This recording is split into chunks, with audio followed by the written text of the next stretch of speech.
Right, మొత్తంగా 4వ విడత పోలింగ్ ప్రశాంతంగా ప్రారంభమైన నేపథ్యంలో ఏపీలో కూడా పోలింగ్ నడుస్తుంది. అయితే పలు చోట్ల చెదురుమదురు ఘటనలు, ఉద్రిక్తతలు దారితీస్తున్న పరిస్థితులు కూడా ఏపీలో కనిపిస్తున్నాయి. ఇక దేశానికి సంబంధించి మనతో డిస్కస్ చేయడానికి బండా రామ్మోహన్ గారు ఉన్నారు. నమస్తే రామ్మోహన్ గారు. ఇక ఏపీ చూసుకుంటే ఏపీ వ్యాప్తంగా పలు చోట్ల ఉదయం నుంచి దాడులు జరుగుతూ ఉన్నాయి. ఎక్కడికక్కడ ఇరు వర్గాల మధ్య దాడులు. ఒక తెనాల్లో చూసుకుంటే మనకి ఎమ్మెల్యేకి ఓటర్కి మధ్య ఘర్షణ నేపథ్యంలో ఎమ్మెల్యే ఓటర్ కొట్టుకున్న పరిస్థితి కూడా కనిపించింది. మొత్తం ఓవరాల్ ఈ దాడులు ఏ విధంగా చూడొచ్చు? అంటే పోటీ ఎక్కువ ఉన్నప్పుడు మనకు ఈ కార్యకర్తలలో ఇంకా మరీ ఎక్కువ ఉంటుంది. ముఖ్యంగా అసెంబ్లీ, పార్లమెంట్ ఎన్నికలు జరుగుతున్నాయి. ఇటుపక్క ఎన్డీఏ కూటమి, అటుపక్క వైసీపీ, ఈ రెండు కూటమిల మధ్య, రెండు పార్టీల మధ్య, రెండు కూటమి మధ్య పెద్ద ఎత్తున ఘర్షణ జరిగే అవకాశాలను మొదటి చూపించింది. అందుకని ఎన్నికల కమిషన్ వారు సమస్యాత్మక ప్రాంతాలు చెప్పి, ఉదాహరణకు పల్నాడు ప్రాంతాన్ని తీసుకున్నారు. చాలా చోట్ల మనకు రెంటాల నుంచి మొదలైంది. పొద్దున్న రెంటాలలో 6 నుంచి 7 వరకు ఘర్షణ జరిగింది పార్టీ కార్యకర్తల, కాంగ్రెస్ మనకు వైసీపీకి టీడీపీ ఎన్డీఏ కూటమి మధ్యన. అట్లా చూస్తే మన రాయలసీమ కూడా గొడవ జరుగుతున్నాయి. ఇవన్నీ చూస్తే అర్థమవుతుందంటే నెక్ టు నెక్, అంటే పోటా పోటీ ఉన్నప్పుడు ఇవి సహజంగా జరుగుతాయి. ఇది ఊహించే భద్రత ఏర్పాట్లు ఎన్నికల కమిషన్ చేసింది, పోలీసులు కూడా చేశారు. కానీ అక్కడక్కడ ఆక్రమించబోయే పరిస్థితి ఉంది. అంటే ఈ డబ్బులు పంచడం నేను చూస్తున్న పొద్దు నుంచి ఆంధ్రప్రదేశ్ లో చూస్తుంటే డబ్బులు పంపిణీ ఇవాళ కూడా కొనసాగుతుంది. ఇంకా ఇద్దరు మిమ్మల్ని పట్టుకొని కొట్టే సందర్భాలు ఉన్నాయి, పోలీసులకు అప్పచెప్పిన సందర్భాలు చూస్తే మనకు డబ్బుల పంపిణీ ఈ నెక్ ఆఫ్ ది మూమెంట్. అంటే ఓటుకు డబ్బులు ఇస్తే తప్ప రాము అనే ఓటర్లను ప్రసన్నం చేసుకోవడానికి ఇవాళ కూడా ఇల్లు విరిగి ఓటర్లకు డబ్బులు వస్తారని అర్థం అవుతుంది.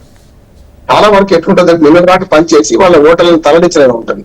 కానీ అట్లా కాదు, నిన్న దాకా ఇస్తే కూడా ఇవాళ మారతారేమో అని ఇవాళ కూడా ఉదయం నుంచే డబ్బులు పంచే ప్రక్రియ ఇది కొత్తదేం కాదు, కానీ ఇంకా అడ్వాన్స్ అయిందని నేను అనుకుంటున్నాను. ఇవాళ ఈ డబ్బులు పంచే ప్రక్రియలో కూడా గొడవలు జరిగేదాంట్లో అదొక కారణం. రెండోది ఈ ఇంటి మీద కాకి ఆ ఇంటి మీద వాలొద్దు అనే ఒక ధోరణి ఏర్పడింది. ఇప్పుడు వాళ్ళ ఆంధ్రప్రదేశ్ లో ఒకటే ధోరణి, వైఎస్ జగన్మోహన్ వ్యతిరేకులు ఒకవైపు, వైఎస్ అనుకూల జగన్మోహన్ అనుకూల ఒకవైపు ఉన్నట్టు. అంటే వాడిని దించాలి, ఏకైక లక్ష్యం వాళ్ళని దించలేదు. ఆంధ్రప్రదేశ్ లో రాజకీయాలు ఎట్లా అయిపోయినాయంటే అసలు విధానాలు, రాజకీయము, మౌలిక సదుపాయాలు, ప్రజల అభివృద్ధి ఇవన్నీ పోయి ఒకరిని దించడానికన్నా ఓటేద్దాం, ఇంకోరిని అంటే ఎక్కించుకోవడానికన్నా ఒకరిని అధికారంలో తీసుకురావడం అనే దానికంటే నెగిటివ్ ఓటింగ్ ఎక్కువ జరుగుతుందని నేను అనుకుంటున్నాను. జగన్మోహన్ రెడ్డి దించాలి, దించితే చంద్రబాబు నాయుడు కలుస్తారు, లేకపోతే కూటమి గెలుస్తుంది. కనుక వారికి వ్యతిరేకంగా వీరికి వ్యతిరేకంగా వాళ్ళు, అంటే నెగిటివ్ ఓటింగ్ పైకి ప్రజలు తీసుకెళ్లారు. చివరికి ఇవి దాడులు చేయడానికి కూడా ఇంత శత్రుత్వాలు పెంచి పోషించారు. కనుక ఒకరి మీద ఒకరు సైకో అని రకరకాల వ్యక్తిత్వ దూషణలు, వ్యక్తిగత విమర్శలు, కుటుంబాల జోలికెళ్ళడం, కుటుంబాలను రాజకీయాలు లాగడం, ఇవన్నీ చూసినాం కదా. దాని వల్ల వస్తున్న పరిణామాలే ఓటర్లను ఒక రకంగా చెప్పడానికి భయభ్రాంతులు చేయడానికి మనకు వస్తుంది.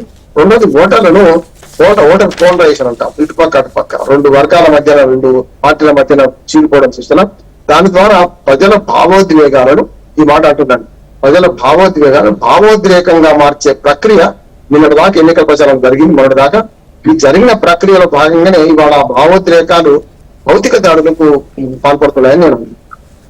అంటే సార్, పలు చోట్ల స్వచ్ఛందంగా వచ్చి ఓట్లు వేస్తున్న పరిస్థితి ఒక చోట కనిపిస్తాయి. అయితే కొన్ని ప్రాంతాల్లో మాత్రం కొంతమంది మాకు ఆ డబ్బులు అందలేదనో, లేకపోతే మాకు ఆ తాయిలాలు అందలేదనో ఓటర్లే రోడ్ల మీద వచ్చి నిరసనలు వ్యక్తం చేస్తున్న పరిస్థితులు కూడా అక్కడక్కడ కనిపించాయి. అయితే ఇటువంటి సిచ్యువేషన్స్ ప్రజాస్వామ్యంలో ఓటు మీద, లేకపోతే ఇండివిజువల్ గా స్వతంత్రంగా ఓటు వేయాల్సిన పరిస్థితిలో ఇటువంటి పరిస్థితులు ఎంతవరకు ప్రభావితం చూపిస్తాయి?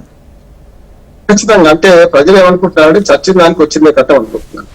ఇవాళ మా మీద సంపాదించిన డబ్బులు మా మీద ఖర్చు పెడుతున్నాయి, ఇది పార్టీలు కదా, అభ్యర్థులు కదా. కనుక ఒక నిర్లిప్తత నుంచి మెల్లగా ఓటర్లు నిర్లిప్తత నుంచి డిమాండ్కి వచ్చారు. అంటే గతంలో వస్తే ఇస్తే తీసుకునేవాళ్ళు, లేకపోతే ఊరుకునేవాళ్ళు, ఓటింగ్ పోకుండా ఊరుకునేవాళ్ళు. గతంలో ఇంకొక డిమాండ్ కూడా ఉంది, మనకు ఏ ప్రాంతం అయితే అభివృద్ధి చెందలేదో ఆ ప్రాంతానికి రావద్దనో, మా ఊరికి రోడ్లు లేదనో, మా ఊరికి మౌలిక సదుపాయాలు లేదనో, విద్య లేదనో, ఆరోగ్యం లేదనో, స్కూల్ లేదనో, ఇట్లా డిమాండ్స్ ఉండేవి. ఇవాళ అక్కడి నుంచి పార్టీలన్నీ కూడా ప్రజలు ఎక్కడ తీసుకెళ్ళారంటే వ్యక్తిగతంగా నాకేం వస్తుంది అనేది తీసుకెళ్లారు. అది మంచిదే. వరకుగా నాకేం వస్తుంది అని చెప్పడం కోసం సంక్షేమ పథకాలు వచ్చినాయి అన్నది. కానీ నాకేం వస్తుంది అనే దిశలో ఇవాళ డబ్బులు ప్రధానం, డబ్బు మద్యం, ఈ రెండు బాగా ప్రధాన పాత్ర వహిస్తున్నాయి. ప్రజలను చెడగొట్టింది పార్టీలే, నాయకులే, కానీ ప్రజలకు చెడిపోయింది. కనుక చచ్చిన దానికి వచ్చిందే కట్నం తీసుకుందాం, ఎవరికి నచ్చిన వారికి వాళ్ళు వేద్దాం అనుకుంటున్నారు. ఈ జరుగుతున్న ప్రక్రియ ఇందులో శృతి నుంచి రాగానే పడ్డది ఏంటంటే, మనకు ఉప ఎన్నికల సందర్భంగా తెలంగాణలో మునుగోడు కానీ, హుజూర్ నగర్, అంతకుముందు హుజూరాబాద్ కానీ, ఇవన్నీ చూస్తే అక్కడ ఏదైతే జరిగిందో అది ఆంధ్రప్రదేశ్ లో రిపీట్ అవుతుంది ఇవాళ. అంటే ఓటుకు నో క్యాష్ నో ఓట్ అనే పరిస్థితి ప్రజలు నెట్టివేయబడ్డారు. ఇది ఒక రకంగా ప్రజాస్వామ్యం దురదృష్టకరం. కానీ అలవాటు చేసింది ఎవరు, అడిగింది ఎవరు, ఇచ్చేది ఎవరు? ప్రజలైతే పోయి పార్టీలు అడగలేదు. కానీ ఇప్పుడు అడిగే స్థితిని తీసుకురావడానికి కారణం ఏంటంటే గత 10-12 ఎన్నికల్లో ఈ 5 ఏళ్లలో రకరకాల ఎన్నికలు జరిగినాయి. పంచాయతీ ఎన్నికలు జరిగినాయి, మనకు ఆంధ్రప్రదేశ్ లో మున్సిపాలిటీ ఎన్నికలు జరిగినాయి, ఎమ్మెల్సీ ఎన్నికలు జరిగినాయి.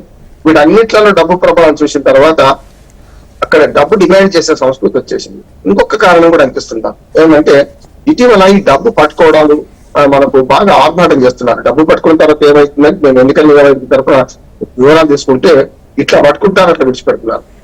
నిన్న చూసాం మనం. అంటే ఆఖరికి ఏటీఎంలలో డబ్బులు తీసుకెళ్తుంటే కూడా దాన్ని పట్టుకొని 30 కోట్లు పట్టుకున్నాం, 40 కోట్లు పట్టుకున్నాం దుర్మార్గ ప్రచారం చేస్తున్న ఎన్నికల కమిషన్ లేకపోతే పోలీస్ అధికారులు అది వేరుపోతే లీగల్ గా వదిలి విడిచిపెట్టారు కదా. ఈ 40 కోట్లు 50 కోట్లు 60 కోట్లు కనపడుతుంటే ప్రజలకు ఏమనిపిస్తుంది అంటే ఈ డబ్బులన్నీ మా కోసమే రవాణా అవుతున్నాయి కదా, మేము ఎందుకు డిమాండ్ చేయొద్దు, ఇవాళ ఓటేసి వేయించుకుంటారు మర్చిపోతారు రేపటి నుంచి. కనుక రాజకీయ పార్టీల పట్ల సద్భావం నుంచి ఏషియన్ నుంచి మొదలుకొని వాళ్ళు పెట్టే వాళ్ళు ఇచ్చేవాళ్ళు మేము తీసుకునే వాళ్ళం, ఇవ్వకపోతే మా హక్కు అనే పరిస్థితి తయారు చేశాం. అందుకనే ఇంకొక కారణం, మూడో కారణం చెప్తాను.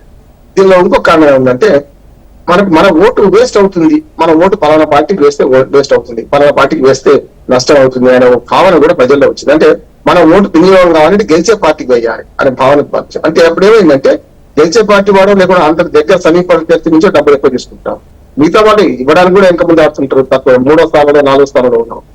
అందులో ఏమవుతుందంటే మన ఓటుకి గెలిచే ఓటు కావాలి, నా ఓటు వేస్ట్ కావద్దు అనే ప్రజలలో ఉన్న దాన్ని బట్టి కూడా డబ్బుల పంపిణీ ఎక్కువ జరుగుతుందని నేను. దాని కారణం ఏంటంటే మన సిస్టమే తప్పున్నది. మన సిస్టమ్ లో FPP అంటారు, ఫస్ట్ పాస్ ద పోస్ట్ అనే సిస్టమ్ ఉంది. ఇందులో ఒక్క ఓటు ఎవరికి ఎక్కువ వస్తుందో సమీప ప్రత్యర్థి కంటే వాళ్ళు గెలుస్తారు. అంటే మొత్తం 100 ఓట్లలో 70 ఓట్లు పడి 70లో 20-25 ఓట్లు వచ్చిన వాళ్ళు గెలుస్తున్నారు. ఉదాహరణకు 2019 ఎన్నిక ఒక మాట చెప్తానండి, ఎందుకంటే ఇది కీలకమైనది. అతిథి తీసుకెళ్ళండి. 2019లో 37% ఓట్లతోని బీజేపీ 303 సీట్లు వచ్చింది. ఇది ఒకటే కాదు, 1951-52లో కూడా కాంగ్రెస్ పార్టీకి 45% ఓట్లు వచ్చినాయి, కానీ 76% సీట్లు గెలుచుకుంది కాంగ్రెస్ పార్టీ. 364 సీట్లు గెలుచుకుంది అవుట్ ఆఫ్ 479. అందుకని ఎట్లా చూస్తున్నానంటే ఈ ఓటు శాతానికి సీట్లకు తేడా ఇంత ఉన్నప్పుడు ప్రజల మనోభావాలు ఏముంటాయంటే ఎవరికి వేసిన ఏమున్నది, ఎవరు వస్తాడు భావన వస్తున్నారు. దానివల్ల ఈ డబ్బు ప్రమేయం, మద్యం ప్రమేయం, మనీ అండ్ లిక్కర్ ప్రమేయం బాగా ఎన్నికలు పెరిగింది. ఇది ప్రజల నిర్లిప్తతకు ఎవడొచ్చినా మాకు ఏం చేసేది ఏం లేదనే భావనకు నాంది ప్రస్తావాలని. Okay, thank you sir.